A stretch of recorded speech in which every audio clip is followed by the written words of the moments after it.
Good morning, everyone. My name is Michael Waas. I am the Global Vice President of Brand Partnerships at TerraCycle.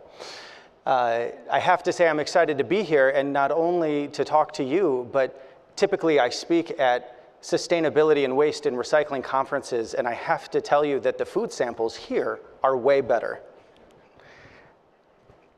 TerraCycle was founded on one simple question, which is, what is garbage?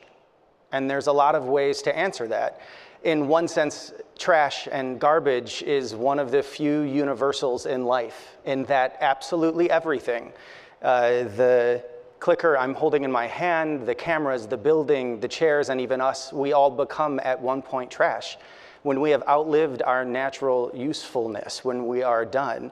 And one of the fascinating things about garbage is that it doesn't exist in the natural world. There is no garbage because the output from every system, when something dies or when it is finished with its natural useful life, it becomes the input for something else. And so there is a world without garbage. Garbage only developed during the Industrial Revolution, in the sense that that's when we began creating materials on a mass scale that would not naturally biodegrade. When you combine that with the trend of convenience, then you really start to produce materials on an epic scale that are never going to decompose. And one of the fascinating things about packaging and products is that in an attempt to make things more sustainable over the last 20 years, there's been a focus on lightweighting packages. Those of you making products know that it's going to be better for the planet to ship flexible film pouches or sachets instead of glass bottles because it's lighter. But then you're taking all of the components of that glass bottle, the rigidity and the oxygen barrier, and putting those into a smaller, slimmer package, which requires that package to be more complex, which makes it harder to recycle. Complexity makes recycling difficult, makes it more challenging to reuse the output from whatever the product or process is. This is an enormous challenge, and in every area of the world, you can see the impact. The ocean gyres everyone knows about for years are made with waste that blows off waste barges, and beaches and oceans and waterways are littered with tons, literally tons of non-recyclable waste. Over the next 5 years, there will be more plastic in the ocean than there is fish. Think about that, more plastic in the ocean than fish. Why does this matter to the specialty foods category? Why do you care, right? Well, for a very long time, in fact, all of human civilization, we've only ever had two solutions to waste. Either you burn it or bury it in a hole in the ground. And in that way, waste and recycling is really one of the least innovated categories on a mass scale in the world. There are lots of fascinating developments happening. But one of the things we've seen is that economics drives recyclability.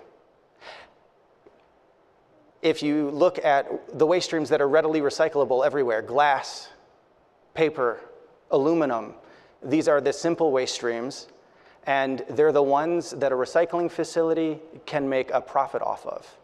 So it's very simple. Where the material recovered is valuable enough to pay for the cost of recovery and for some profit for the processor, a product is considered recyclable. And that's why you can put those things in your blue bin and in your municipal programs. For everything else, and that includes all complex materials, so sachets, flexible films, juice pouches and other non-glass beverage containers, even cigarette butts, dirty diapers, the chairs in this room. None of that is considered recyclable because it costs too much to process it. If you look at consumers right now, consumers in aggregate are very focused on sustainability. They're looking for companies who just don't make a good product. They want companies creating delicious food and making a fantastic product, and also making sure that they're responsible. And of all the different aspects of sustainability, the one that consumers know the most about, the one that they are most concerned about, is whether they could recycle the product or package. And so if you think, and just as a consumer, think about all the different aspects of sustainability, water use and carbon footprint, the one that you can see and touch and that you are empowered to have a stake in is whether you actually recycle something. And that's why consumers care the most about it. We know that this is true not just for the dark green consumers you would expect to be really passionate about recycling, but also for consumers everywhere. We know that consumers are able to know when a company has a sustainability plan and when a company is making their products or packaging recyclable. And that impacts their purchasing behavior.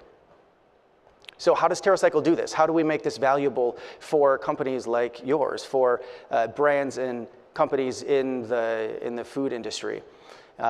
First, we have a three-step process where we collect waste from consumers and make it easy to collect. We then take and process by recycling all of the collected waste, and then work with brands across the consumer packaged goods spectrum to make that recyclability valuable.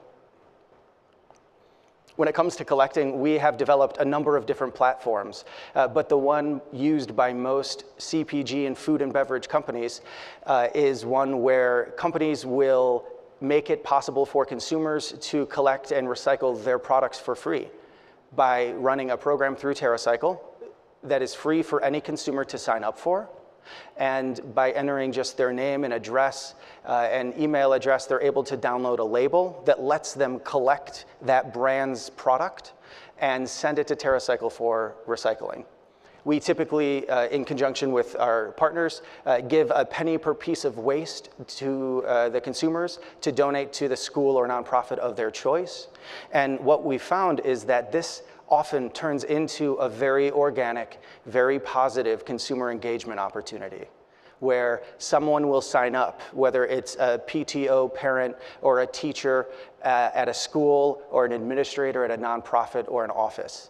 They'll download the materials from our website, take a box at their location, turn it into a recycling center for that product, and then start to tell the students and parents and colleagues at the location.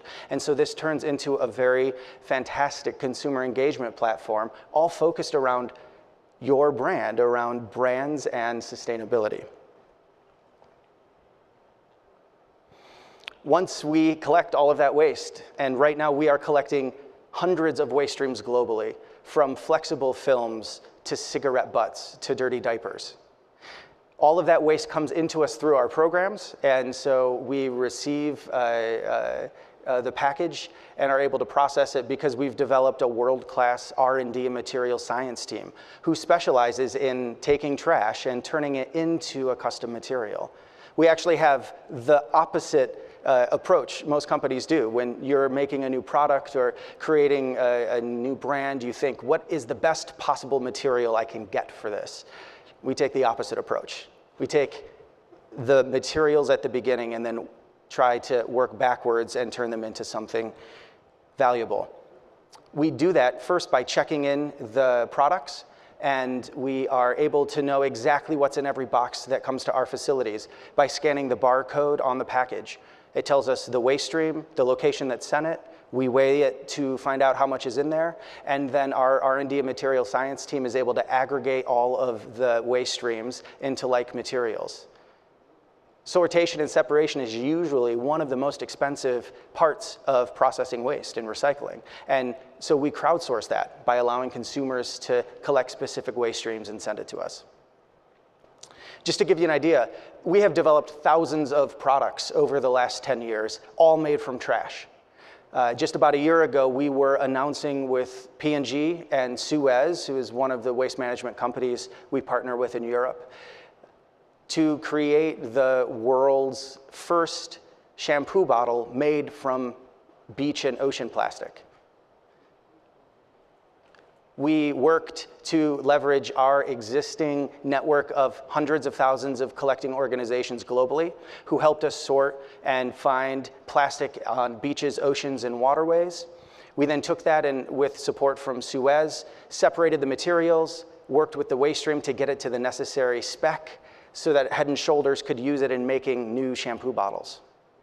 We launched this in Carrefour, which is a retailer in France, in June last year, and have since launched it in 3 other countries. In addition to creating new products and finding unique ways to recycle waste, we also work with our brand partners to find ways to promote that recyclability. One of the most powerful ways is in working directly with customers, like retailers across the mass and drug and all classes of trade, to highlight that recyclability and sustainability. We created a program, for instance, with Colgate-Palmolive, where we took toothbrushes and toothpaste tubes that we collected from schools all over the country, recycled them into a playground, and ran a promotion where Colgate and some of their key retail partners gave away a playground in return for the display that you see on the slide. We first did this 5 years ago and found that there is an enormous response from consumers. Not only was it a huge sales home run for Colgate and for the retailer, but it drove foot traffic and community engagement and positive PR for both the brand and the retailer. So as you're looking at ways to leverage sustainability and recycling in your brand, it goes beyond just finding a solution. There are ways to impact the consumer experience and the path to purchase by leveraging that recyclability. Thank you very much. Looking forward to your questions later.